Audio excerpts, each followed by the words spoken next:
Boa noite, bem-vindo ao canal, tudo bem com vocês? Hoje eu vou compartilhar com você mais um vídeo aqui da Palavra de Deus e o tema hoje é intimidade com Deus. A Palavra de Deus, ela nos traz, a revelação de quem Deus é. Mas para isso eu preciso ter uma intimidade com Ele, de discernimento e de entendimento de quem é a figura dele, do meu Pai. A palavra intimidade, ela fala de relação próxima, de familiaridade, de relação íntima. Então, o que o Pai quer que nós tenhamos com Ele é esse relacionamento de intimidade, de pai e filha, de exposição dos meus desejos, dos meus anseios, das minhas dificuldades. Eu costumo falar que a intimidade, ela é baseada na exposição daqueles momentos mais difíceis, que você já teve na sua vida. Se você se recorda aí de algum, você vai pensar, nossa, mas esse eu não consigo compartilhar. Mas é esse mesmo que Deus quer te ouvir. Ele quer que você confie nele para expor os seus sentimentos, os seus arrependimentos, se for essa situação, que a gente fala de que não é muito bem visto. Então, a palavra de Deus em Mateus 6:6, ela fala que entre para dentro do seu quarto, feche a porta, e ore, e fale com seu Pai, que te ouve e que te atende. Então, Deus quer que a gente o adore em espírito e em verdade. Muitas vezes, nós vivemos para ser os fazedores, fazedores, entre aspas. Por quê? Porque a gente acha que existe propósito em fazer. Só que não adianta eu ser um fazedor se eu não conheço na minha intimidade quem eu sou em Cristo, quem Deus é e o que Deus tem para mim. Se eu não conheço e não sei desse propósito, eu vou caminhar fazendo o que eu acho que eu tenho que fazer. E será que eu vou estar executando um caminho correto e fácil e sábio, Então, quando a gente tem esse momento de intimidade com Deus, Ele vai nos revelando o que Ele quer e o que Ele tem para nós. Não é simplesmente vou fazer isso, vou fazer aquilo, porque quem nos criou é quem sabe o que tem para nós. Ele sabe os planos que Ele tem para nós. Não é só eu quem sei, quem crio e que faço o que eu quero fazer. Eu preciso consultar Ele. E como que eu vou saber isso? Dando atenção, me relacionando, tendo intimidade com Ele para eu executar o propósito dele. Hoje é muito comum a palavra propósito, seja em entrevista profissional, no mundo secular. Essa palavra propósito, ela está em muita evidência. Só que a minha vida, ela só vai fazer sentido se eu verdadeiramente conhecer a Deus, porque senão essa palavra vai ser insignificante. Eu posso achar que eu estou executando um propósito, mas esse propósito ele vai ser terreno, ele não vai ser divino, porque eu não conheço quem me criou. Então não tem como eu conhecer o meu propósito se eu não souber a minha identidade em Cristo. Vocês concordam? Então, eu só consigo ativar esse propósito meu se eu conhecer a Cristo e souber quem eu sou nele.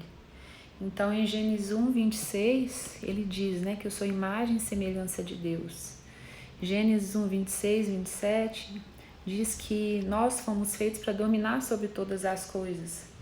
Então, eu posso usar várias das minhas artes para executar o meu propósito. Deus me fez imagem e semelhança dele para que eu possa executar o que ele quer de mim, usando as artes que ele já me deu talentos. Então, Na terra eu sou uma mera serva, né, dos desígnios dele.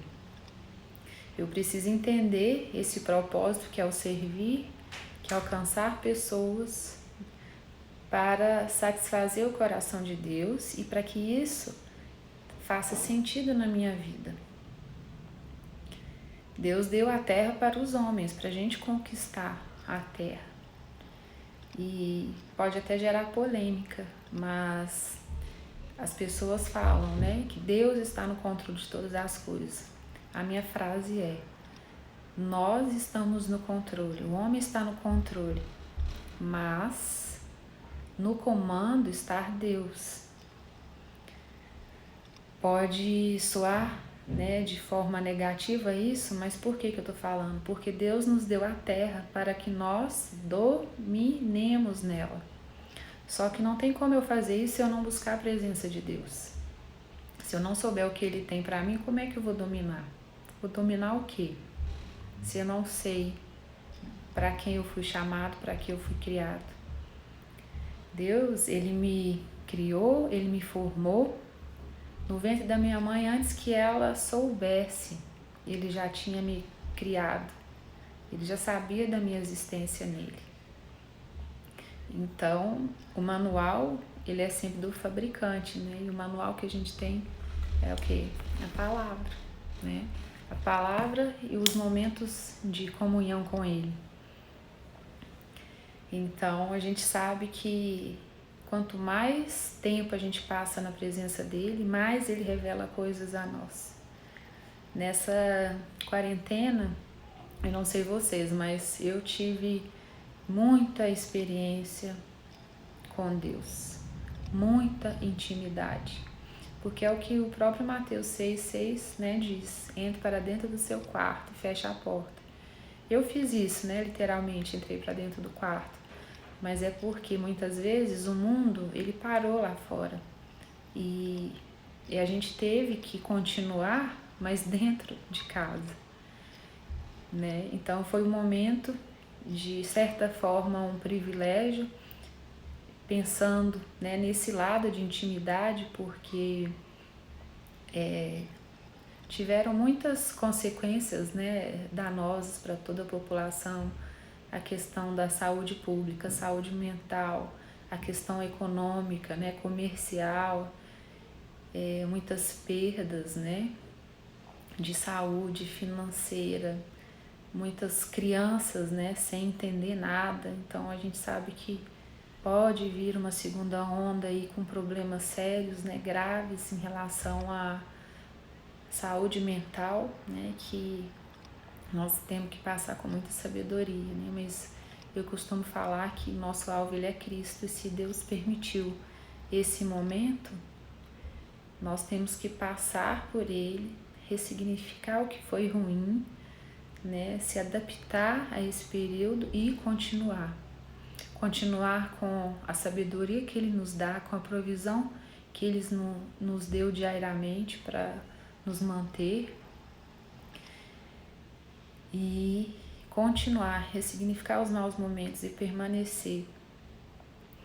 Então, tirando essas questões, né, que passamos, ficam esses momentos positivos, né, que é a busca por Deus, esse momento de ter intimidade com Cristo, para a gente entender mais quem nós somos. Como eu disse, não tem como a gente buscar o nosso propósito em nós mesmos, a não ser que seja olhando para dentro, que é o Espírito Santo, mas buscar dentro da Tiziana. Quem é a Tiziana? Quem é o propósito dela? Né? Não tem jeito, a gente tem que olhar para Cristo, né?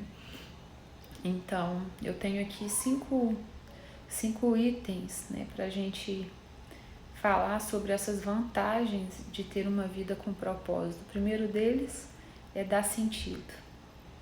Não tem como a gente viver uma vida se a gente não souber o propósito, porque isso vai ser muito passageiro, desmotivador. O item 2 seria estabelecer prioridades. A gente estabelecendo prioridades na nossa vida, a gente consegue falar um não, a gente consegue organizar a nossa agenda, o nosso dia. O item 3 seria simplificar a vida, não ficar correndo atrás de coisas que não fazem sentido, perdendo tempo no que não te preenche. O quarto seria a motivação. Sem a motivação, não há trabalho, não é verdade? Então, se a gente sabe o nosso propósito, a gente tem uma motivação instalada. E o quinto é preparar para a eternidade, porque o que eu faço aqui, eu já estou me preparando para o dia de reinar na glória. Então, esses são os 5 itens, né, para ter uma vida saudável, em propósito. E pensando nesses itens, né, que eu tenho que realizar, no juízo final, né, Deus nos questionará. Coloco aqui 2 perguntas para vocês. O que você fez com o meu filho Jesus Cristo? Isso seria uma indagação de Deus nos questionando para o que fizemos com o ato e propósito de Jesus na terra. Você entendeu a morte de cruz dele, para que ele fez e aceitou esse momento? O que você fez com essa informação? E a segunda pergunta, né, do juízo final seria: o que você fez com o que eu lhe dei? Então Deus coloca em nós talentos. E esses talentos, eles não são para nós mesmos, ele é para o outro. Então ele vai nos questionar como nós usamos esse talento. De que maneira? Então eu deixo essas 2 perguntas para vocês pensarem durante a semana e pensando que o alvo sempre são pessoas, né? Nunca a nós mesmos, sempre o outro. Fazer para o outro, porque o propósito, eu falo que ele é igual um V. Ele vem de Deus, bate em mim e volta para Deus. Então o que eu faço hoje para uma pessoa vem dele, da necessidade dele, bate em mim, eu alcanço a pessoa e volta para ele. Então ele quer isso de nós, que nós o reconhecemos nele, que somos imagem e semelhança dele, que temos esse poderio para realizar na terra e esse propósito, né, de ir e fazer discípulos, conforme Mateus 28:19, usar os nossos dons e talentos com o próximo, que são as pessoas que estão ao nosso redor, que passam pelo nosso caminho por um propósito. Essa frase é tão conhecida, né? Foi propósito, por acaso ele passou. Esse por acaso não existe, foi Deus que enviou. Então cabe a nós usar com sabedoria as estratégias e as artes que Deus já nos deu para executar os propósitos e desígnios dele. Amém? Boa semana e que você tenha uma semana abençoada, cheio da realização dos propósitos de Deus na sua vida. Amém? Um beijo. Boa noite.